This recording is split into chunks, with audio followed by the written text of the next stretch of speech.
With me today is a recent graduate of the Wednesday night men's anger management group, which is a 16-week group. And he graduated with honors. And I'm very happy he agreed to come here today. And in this group are not people, I don't allow people that are on probation for domestic violence. This is only for guys who want to save their marriage.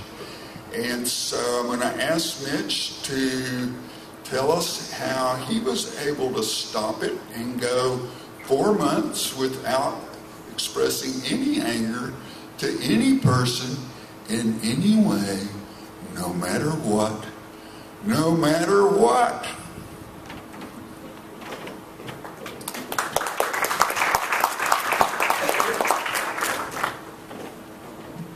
How y'all doing? My name's Mitch Fry.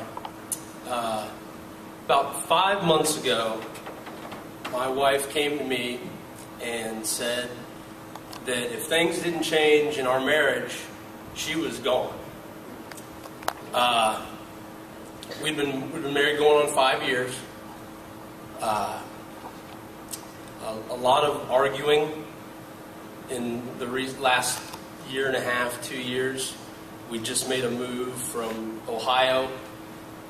Transition, family problems, family health issues, a lot of stress in our marriage, where things just began to slowly boil over to a point where every other night we're having these horrible arguments that end in hurt feelings, screaming, doors being slammed, cell phones being thrown across the room, slamming doors, peeling out of the driveway in your car, then coming back hours later, baby, I'm sorry. I didn't mean to hurt your feelings.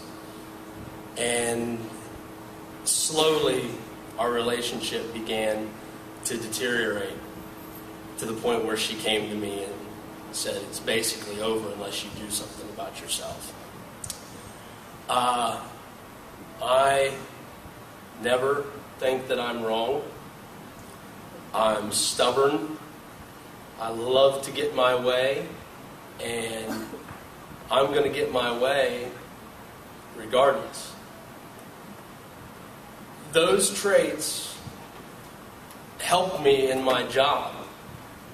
I'm a fraud investigator, and those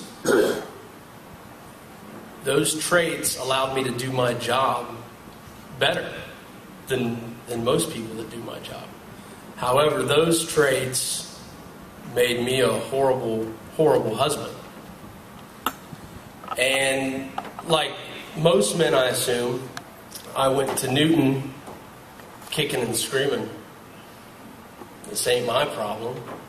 You're the one yelling at me and swearing and giving me all this grief. I'm just defending myself. I'm right, you're wrong. You know? And very shortly after starting with Newton, I realized that I had a choice. I could be right and be miserable, be divorced, or I could be wrong and I could be happy and I could be married. And at first, it was, at least for me, I didn't have the ability to think rationally and sit down and hear somebody tell me, you're wrong. I had to always explain myself. Like Newton said, I had to give excuses. And that just led to more and more arguments. I had to physically take myself out of the situation. The best advice Newton gave me starting off was, shut up and leave. if you can't control yourself, if you can't keep this from escalating into an all-out fight, shut up and leave. And so the first quarter of the class, I found myself taking a lot of timeouts. You know, I've got a great wife. I love her to death, but she's a very fiery, passionate person. She's a doctor. She may be smarter than I am, possibly. And I just would have to walk away. And she hated it. It just sent her through the roof that I would walk away. But the alternative was much worse. You know, luckily, we never had any situation get to the point where police were called, where anybody was injured, any punches were thrown. But there was pushing and shoving, you know. There was things being thrown across the room. Somebody could have got hurt. One or both of our lives could have been completely altered by one incident. All it takes is me putting my hands on her one more time, hitting her accidentally with a cell phone, her calling the police, and my personal life, my career is over. You know, it only takes one incident. In Newton's class, we have unfortunately seen that a number of times. One incident ruins people's lives. So I had to just walk away, take a time out for me. I couldn't handle it. As Newton's class went on, I learned from other people's experiences, from things that Newton would tell us, examples that he would give, that I have the ultimate control. I can be quiet. I can listen. I can acknowledge her feelings. I can, God forbid, say I'm wrong. It doesn't make me less of a person. It doesn't make me less of a man to say that I'm wrong. In actuality, it probably makes me more of a man to be able to fess up to things and acknowledge my wife's feelings and put somebody else's feelings over mine. So as time went on, I found myself not having to walk away as much. I found myself listening more. And slowly but surely that trust came back with my wife. She felt that I was respecting her more. I didn't have to open my mouth and blurt out the first thing that came to mind. I didn't have to say, as if she would say something that I don't agree with, that's stupid. That's ridiculous. You don't know anything about what you're talking about. And I felt us coming together more, you know? And our relationship has definitely benefited from it. Not only in my personal life, but this advice, these suggestions work in all aspects of my life.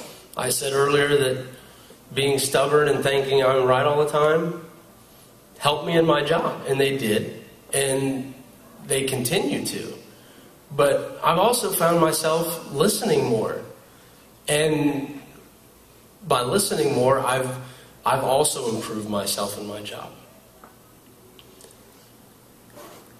In other situations in my life, I don't have to get mad. I don't have to let everybody around me know how I'm feeling at all times.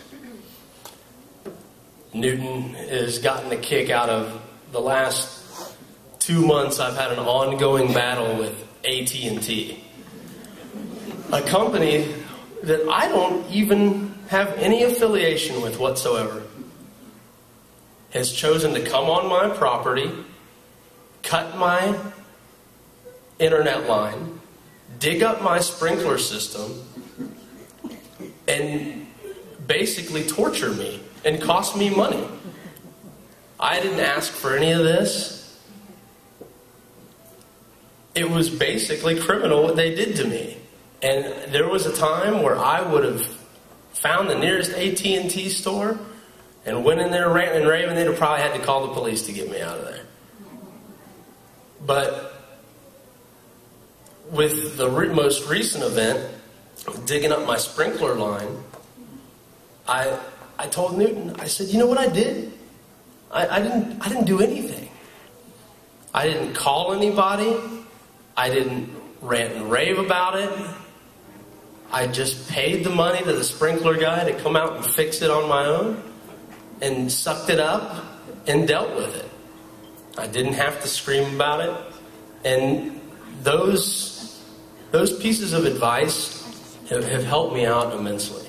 I'm a much happier person now that I've completed Newton's class, and I hope he gives me the opportunity to do more things like this in the future. And I'm sure I'll be coming back and seeing him from time to time, because I don't think any of us can do it on our own. We all need help on occasion, and we all need reminders of what the alternatives and the ramifications of our behavior can be. And I hope that you all enjoyed me talking today. Thank you very much for having me.